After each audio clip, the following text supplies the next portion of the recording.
Hello and welcome to a Wednesday waffle. I'm still not convinced I'm going to keep doing these, but here's another one. What are we going to talk about? This weekend's trip, and believe it or not, King Canute, or King Canute, whichever one you prefer. However, I digress. I don't really. I'm going to get started.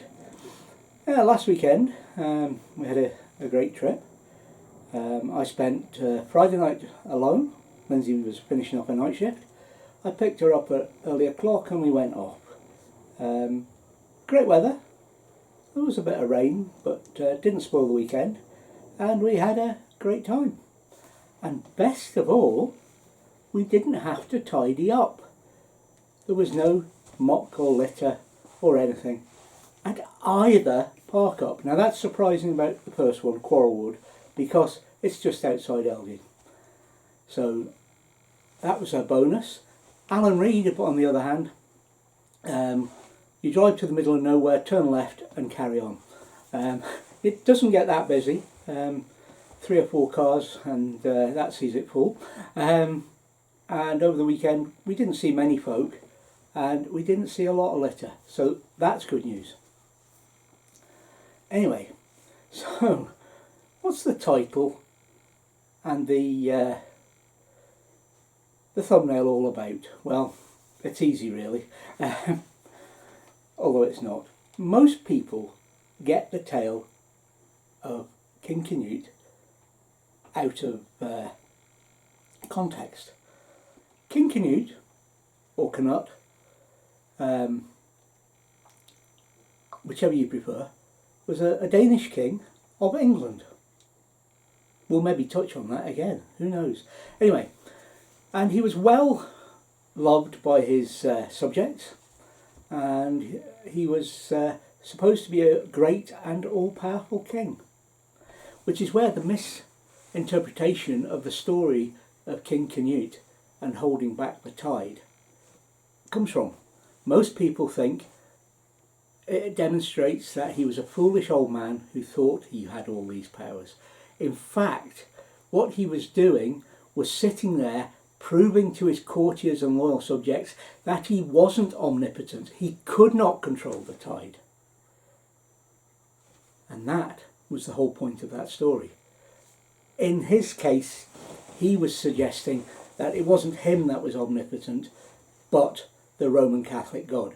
He was a Roman Catholic, converted from the pagan faith of his Viking forebears. However, the irony of that story is where he chose to prove the point. A place called Thorney Island.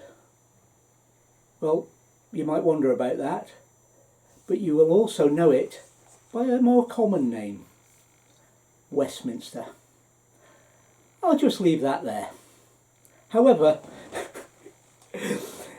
it does lead me to talking about social media and why it's anti-social media.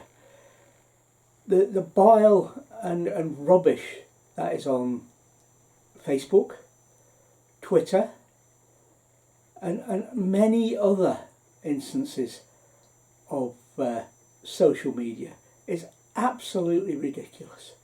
It really is. So I've taken this decision, and you probably won't notice much difference, that my Facebook and Twitter will be less than it was. You'll only really notice if you're on my friends list in either place.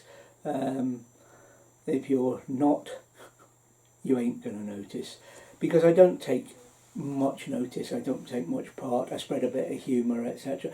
I have been known in the past to get involved. I'm not. Any group or that I'm a member of that turns negative, I just immediately leave these days. And that's as it should be.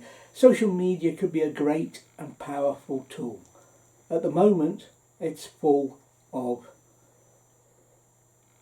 fake news is probably the wrong thing. Poor opinions because people haven't researched. Look at King Canute. Most people get that wrong. They have it bass-ackwards, to say a thing. Yeah, rearrange that and see what you come up with. So, yeah, this change of attitude towards social media from my part doesn't reflect what I'm going to be doing on YouTube. Because YouTube, to my mind, is not social media. It's a platform for creators. And what's the word I'm looking for? The equivalent to social media that occurs on there is awful. In some ways, YouTube should be doing more to curb it, but at the same time, we can do more to curb it because we have more control on YouTube than we do on any of the other social media platforms, with the exception of group admins, group moderators, group owners, say on Facebook, who have absolute power over what appears in their little part of social media. But on YouTube, you can block anything negative that comes to your channel. You can stop it there, right dead, you have the control. Okay, there's the unlike button, but it doesn't mean anything, the dislike button, sorry. Dislike. What does it mean? It means somebody's interacted with your video. They've given you a little bit of watch time maybe, and they've given you an interaction. It would be nice if they had the guts to say something nice or something critical, just to say something. However, remember the kind of people that are doing this are trolls, or pseudo-trolls, wannabe trolls, or as I prefer to call them, idiots. If you want to have a look at my troll video, I'll link it either in the cards or up there, probably up there as well, not in the cards, but you'll be able to see it. It'll be linked at the end of this video, so you're just going to have to go and watch what follows and then see the link. Anyway, thanks for watching. I don't know from week to week whether I'll be doing a waffle. This week there was a few little things that I thought I might have something about, but I really wanted to get out there that most people interpret King Canute wrong, so how can they get social media right? And remember, King Canute might well have been right, because he was trying to hold back the tide at the right place.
for watching Desmond's Donders.